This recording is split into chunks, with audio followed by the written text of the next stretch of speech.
Mr. President, Dr. Biden, Madam Vice President, Mr. Emhoff, Americans, and the world. When day comes, we ask ourselves, where can we find light in this never-ending shade?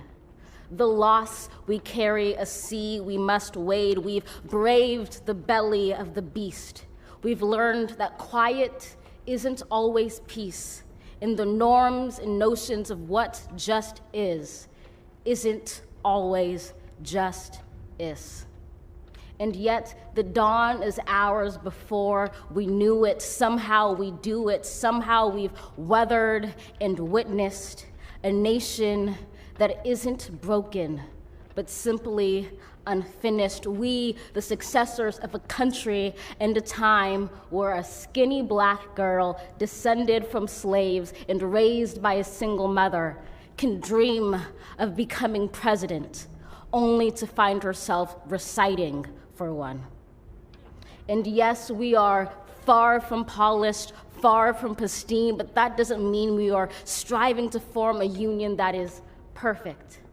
We are striving to forge our union with purpose, to compose a country committed to all cultures, colors, characters, and conditions of man. And so we lift our gazes not to what stands between us, but what stands before us. We close the divide because we know to put our future first. We must first put our differences aside. We lay down our arms so we can reach out our arms to one another. We seek harm to none and harmony for all. Let the globe, if nothing else, say this is true. That even as we grieved, we grew, that even as we hurt, we hoped, that even as we tired, we tried, that we'll forever be tied together, victorious, not because we will never again know defeat, but because we will never again sow division. Scripture tells us to envision that everyone shall sit under their own vine and fig tree, and no one shall make them afraid.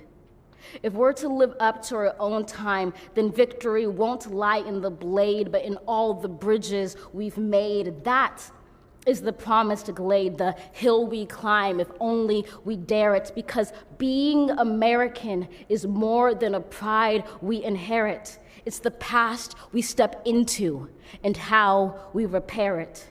We've seen a force that would shatter our nation rather than share it, would destroy our country if it meant delaying democracy. And this effort very nearly succeeded. But while democracy can be periodically delayed, it can never be permanently defeated.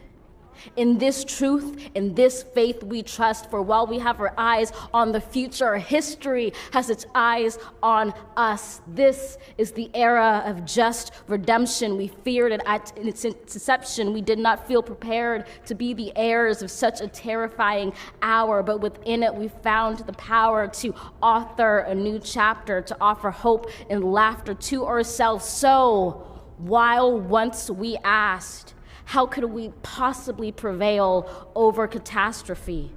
Now we assert, how could catastrophe possibly prevail over us?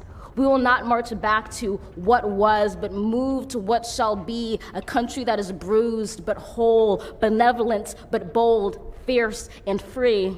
We will not be turned around or interrupted by intimidation, because we know our inaction and inertia will be the inheritance of the next generation. Our blunders become their burdens. But one thing is certain: if we merge mercy with might and might with right, then love becomes our legacy and change our children's birthright. So let us leave behind a country better than the one we were left. With every breath from my bronze-pounded chest, we will raise this wounded world into a wondrous one. We will rise from the gold-limbed hills of the West. We will rise from the wind-swept Northeast, where our forefathers first realized revolution. We will rise from the lake-rimmed cities of the Midwestern states. We will rise from the sun-baked South. We will rebuild, reconcile, and recover in every known nook of our nation, in every corner called our country. Our people, diverse and beautiful, will emerge battered and beautiful. When day comes, we step out of the shade, aflame and unafraid. The new dawn blooms as we free it. For there is always light, if only we're brave enough to see it, if only we're brave enough to be it.